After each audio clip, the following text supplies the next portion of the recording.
द्वारका भगवान श्री कृष्ण की एक ऐसी दिव्य नगरी जिसका निर्माण भगवान कृष्ण ने समुद्र देव की आज्ञा से विश्वकर्मा से करवाया था। एक ऐसी प्राचीन नगरी जो आज के समय में समुद्र में विलीन हो चुकी है और बहुत से लोग इसे मिथ्या और झूठी कहानियां मानते हैं, लेकिन आज भी गुजरात के समुद्रों की गहराई में इसके अवशेष मौजूद हैं।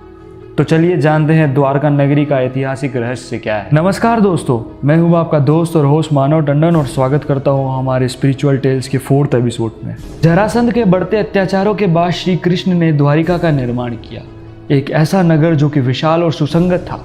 इस नगर का नाम था देवभूमि द्वारिका नगरी, लेकिन भगवान श्री कृष्ण की मृत्यु के बाद यह खूबसूरत नगर समुद्र में समा गया। शोधकर्ताओं के रिसर्च के मुताबिक खुदाई में मिली द्वारका की कहानी 9000 साल पुरानी है। यह वह प्राचीन और विकसित शहर हुआ करता था जो कि हूबहू आज के आधुनिक शहर जैसा था।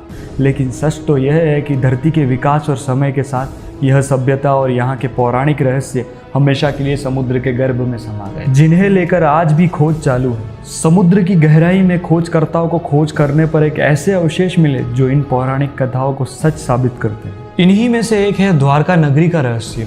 ऐसा माना जाता है कि 9000 साल पहले हिमयुग के समय खत्म होने के पश्चात समुद्र तट का पानी ऊपर आने के कारण कई विकसित शहर डूब गए। उन्हीं में से एक थी द्वारका नगरी। और ग्रंथों यह कहते हैं कि भगवान श्री कृष्ण ने समुद्र देव को वचन दिया था कि जब वे अपनी लीला करके अपना शरीर त्यागेंगे तब भेंट में दी गई जमीन वापिस समुद्र देव अपने पास रखे। और श्री कृष्ण के शरीर छोड़ने के पश्चात द्वारका डूब गई।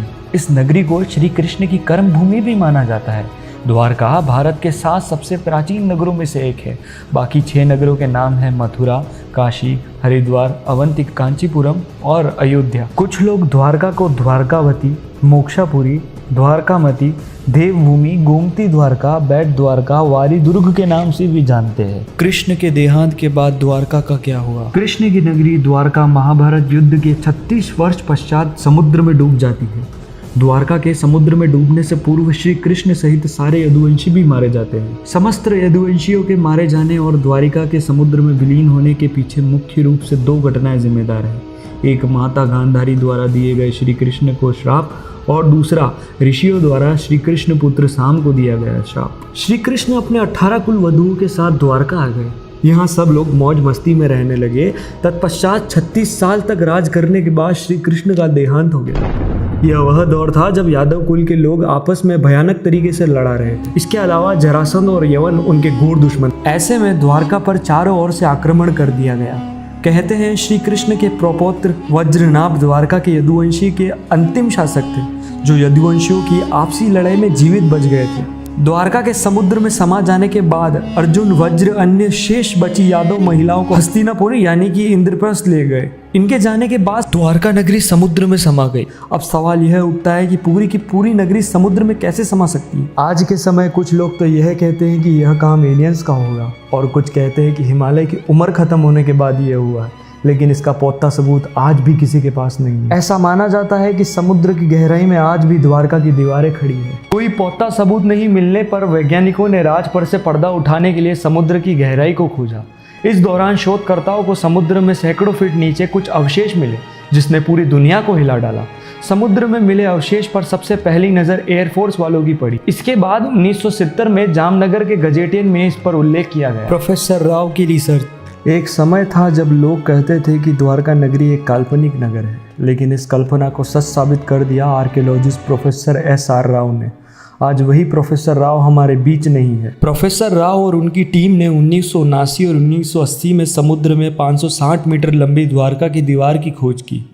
साथ में उन्हें वहां पर उस समय के बर्तन भी मिले जो 1528 ईसा पूर्व से 3000 ईसा पूर्व के हैं। प्रोफेसर की इस रिसर्च ने भारत को चौंका दिया। वो लोग कृष्ण की नगरी को झूठ और कहानी मानते थे। प्रोफेसर राव की इस रिसर्च ने उन्हें करारा जवाब दिया। नौसेना और पुरातत्व विभाग की संयुक्त खोज, पहले 2005 फिर 2007 में भारतीय पुरातत्व सर्वेक्षण के निर्देशन में भारतीय नौसेना के गोताखोरों ने समुद्र में समाई द्वारका नगरी के अवशेषों के नमूनों को सफलतापूर्वक निकाला। उन्होंने ऐसे नमूने एकत्रित किए जिन्हें देखकर आश्चर्य होता है। 2005 में नौसेना के सहयोग से प्राचीन द्वारका नगरी से जुड़े अभियान के दौरान समुद्र की गहराई में कटे छटे पत्थर मिले और लगभग 200 नमूने एकत्र किए गए। भारतीय पुरातत्व सर्वेक्षण के समुद्री पुरातत्व विशेषज्ञों ने इन दुर्लभ नमूनों को देश विदेश की प्रयोगशालाओं को भेजा। मिली जानकारी के मुताबिक यह नमूने सिंधु घाटी सभ्यता से कोई मेल नहीं खाते, लेकिन यह इतने प्राचीन थे कि सभी दंग रह गए। नौसेना के गोताखोरों ने 40,000 वर्ग मीटर के दायरे यह उत्खनन किया और वहां पड़े भवनों के खंडों के नमूने एकत्र किए, जिन्हें आरंभिक तौर पर चूना पत्थर बताया गया था। पुरातत्व विशेषज्ञों ने बताया कि यह खंड बहुत ही विशाल और समृद्धशाली नगर और मंदिर के अवशेष है। इन सैंपल्स को देश की लेबोरेटरी में भी भेजा गया। इस उत्खनन के कार्यों के आंकड़ों को विभिन्न राष्ट्रपति और अंतर्राष्ट्रीय विशेषज्ञों के सामने पेश किया गया। इन विशेषज्ञों में अमेरिका, इजराइल, श्रीलंका और ब्रिटेन के विशेषज्ञ भी शामिल हुए। नमूनों को विदेशी प्रयोगशालाओं में भी भेजा गया ताकि अवशेषों की प्राचीनता के बारे में किसी को भी संदेह न रहे और कोई इसे झूठी कहानी न समझ पाए। द्वारका पर की गई ताजा खोज। 2001 में सरकार ने गुजरात के समुद्री तटों पर प्रदूषण के कारण हुए नुकसान का अनुमान लगाने के लिए national institute of ocean technology द्वारा एक सर्वे करने को कहा। जब समुद्री तलहटों की जांच की गई तो सोनार पर मानव निर्मित नगर पाया गया, जिसकी जांच करने पर पाया गया कि यह नगर 32,000 वर्ष पुराना है तथा 9,000 वर्ष से समुद्र में विलीन है ना दोस्तों, हैरान कर देने वाली बात। माना जाता है कि 9,000 वर्ष पूर्व हिमयुग की समाप्ति पर समुद्र का जलस्तर बढ़ने के कारण यह समुद्र में विलीन हो गया। द्वारका भी उन शहरों में से एक थी, लेकिन सवाल यह उठता है कि हिमयुग तो आज से 10,000 वर्ष पूर्व समाप्त हुआ था। भगवान श्री कृष्ण ने तो नई द्वारका का निर्माण आज से 5,300 वर्ष पूर्व किया था। तब ऐसे में इसके हिमयुग के दौरान समुद्र में डूब जाने की थ्योरी आधी सच लगती है दोस्तों। हालांकि इस मामले पर आज भी शोध जारी है दोस्तों। अब देखना यह है कि अब द्वारका नगरी की इस मिस्ट्री को सॉल्व होने में कितना और समय ज्यादा लगता है। दोस्तों आज के लिए इतना ही। अपनी राय कमेंट सेक्शन में जरूर दे और अगर मेरा वीडियो पसंद आए तो लाइक करें, शेयर करें और हाँ, सब्सक्राइब करना ना भूले। और मैं आपसे मिलूंगा मेरे आने वाले अगले वीडियो में। जय हिंद, जय भारत।